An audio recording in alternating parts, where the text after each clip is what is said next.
Salam, hər vaxtınız xeyir olsun. Bugün zaman-zaman qarşılaşdığımız bir mövzudan danışacağıq.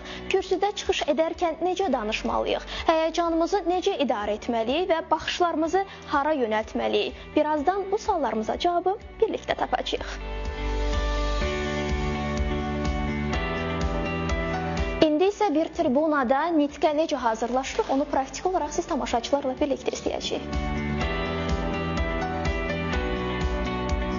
Hər bir çıxışın müvəffəqiyyətli olması ilk növbədə düzgün hazırlıqdan başlayır.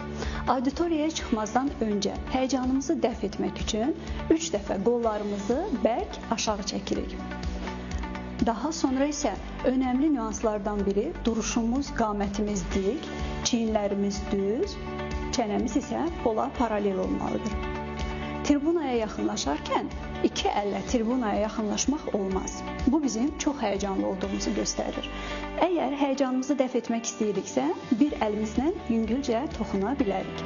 Tribuna önündə sağa, sola, önə əyilməmək üçün, qamətimizin dik qalmağı üçün ayağımızı 10 sm geriyə ataraq dayaq nöqtəmizi arxaya yaslaya bilərik. Daha sonra isə auditoriyaya baxırmış kimi etməliyik. Auditoriyada tək-tək hər kəsə baxmırıq.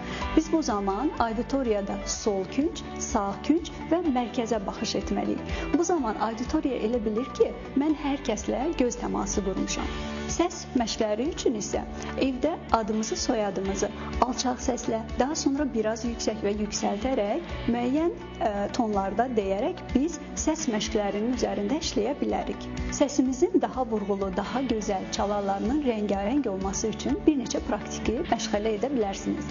İndi isə Polad bəy, sizdən bu məşqi praktiki olaraq tamaşaçılarımıza göstərməyinizi istəyirik.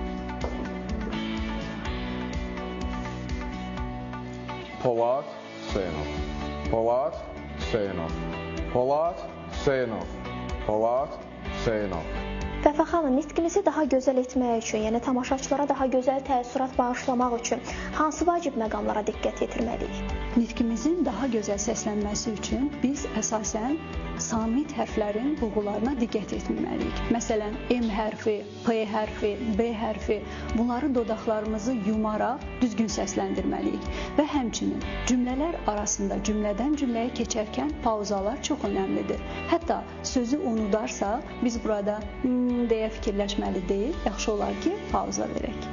Bəli, gördüyümüz kimi uğurlu çıxış təkcə nə dediyimizdən deyil, onu necə təqdim etməyimizdən də asılıdır. Çünki düzgün nitq, bədən dili və tamaşaçılara olan baxışımız onlarda güclü təsir hissi yaradır. Bu məlumatları bizimlə bölüşdüyü üçün natiqlik üzrə mütəxəssis Vəfa xanım Əliyevaya təşəkkürümüzü bildiririk və çalışacağıq ki, növbəti efirlərimizdə, rubrikalarımızda da bir-birindən faydalı, maraqlı məlumatlara toxunaq. Növbəti efirlərimizdə görüşmək ümidi ilə sağ olun, salamlar qalın.